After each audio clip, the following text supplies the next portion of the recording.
here is another set of patterns.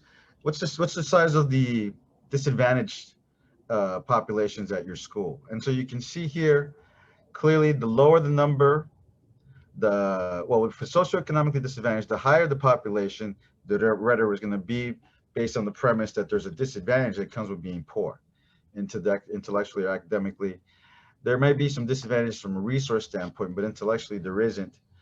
But as you can see, let's just say the poorer your student population, uh, the more likely it is to be in the lower rankings. Okay, so poverty brings some issues with it, although there's just one school, Bernstein STEM, which is almost 100%, uh, free and reduced lunch, low socioeconomic status, uh, but they break the mold in that they're a high-ranking school. They're a high-ranking school.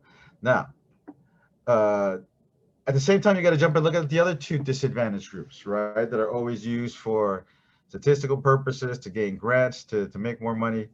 It's your English learners and students with disabilities, right? And the reason why this was even important to me is because when I was looking at the Venice High School school plan for academic achievement, they blamed the percentage of students uh, with disabilities that they had to bus in every day and had to deal with, right? Well, it turns out, you know what? You're not one of the most populated with students with disability in the West Side, because these all would be considered West Side schools. And in fact, Venice, you're doing pretty good in comparison. You're right at the median, right?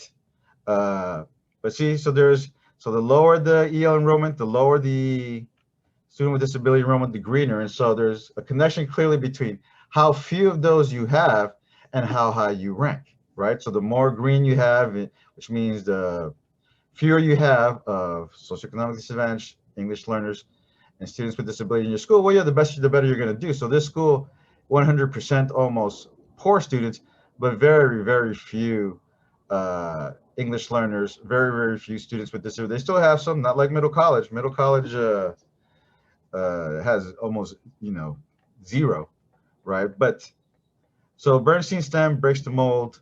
It's doing something right, but it also has the advantage of having way fewer of its students per capita in these low performing categories in comparison to their competitors next door that aren't magnetized or specialized or somehow taking the best from the whole community and leaving one school standing strong and all the rest low performing.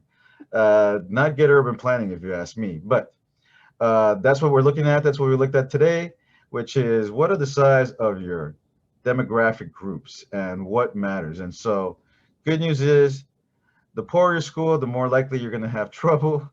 The fewer EL enrolled and the fewer students with disability you have enrolled at your school, the higher you're going to perform.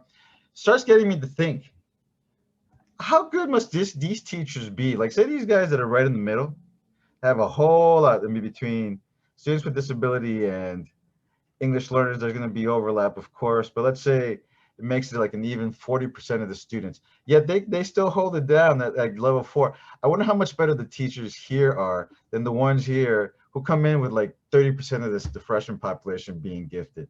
Is there really any accomplishment in that? Yeah, actually, a lot of times students stand in the way of, I mean, teachers stand in the way of their students.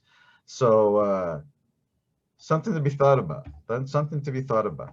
All right, but that's what we looked at today, the socioeconomic groups, the disadvantaged groups, I should say, and what their effect is. And clearly, the more, with an exception, the less likely it is to be a high-ranking school. So all these high, voluminous groups, I mean, look at all the dark red. Ugh, of course, yeah, if you have kids that are a few years behind and some kids that may be disabled for life, you're going to be at a disadvantage. And these people, I don't know them personally, but I bet you some of them are heroes and some of them are real flubs.